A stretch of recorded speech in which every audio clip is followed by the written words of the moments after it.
எடப்பாடி பழனிசாமி என்கின்ற தற்குறிக்கு எந்த விதமான அதிகாரம் கிடையாது.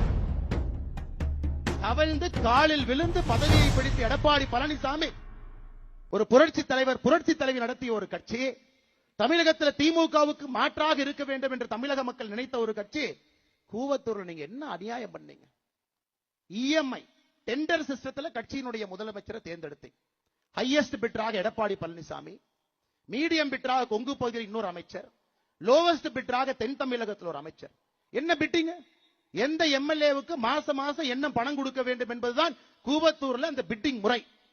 அதன் பிறகு தவழ்ந்து காலில் விழுந்து பதவியை பிடித்து எடப்பாடி பழனிசாமி இந்த தன்மானமிக்க ஒரு விவசாயினுடைய மகனை பச்சை இங்கிலே 10 ஆண்டு காலம் கையெழுத்து போட்டு ஒரு பைசா வாங்காத இந்த அண்ணாமலையை பற்றி சொல்வதற்கு எடப்பாடி பழனிசாமி என்கின்ற தற்குறிக்கு எந்த விதமான அதிகாரம் கிடையாது. இது அகந்தை, இது அகந்தை. 2026 புரட்சி தலைவர் புரட்சி தலைவி நடத்திய இந்த கட்சி இது போன்ற கிணத்து தலைகள் என்று வழிநடத்திக் கொண்டிருக்கின்றீர்கள். தூக்கி எறியப்படுவீர்கள். 4வது இடம் கூட கிடையாது.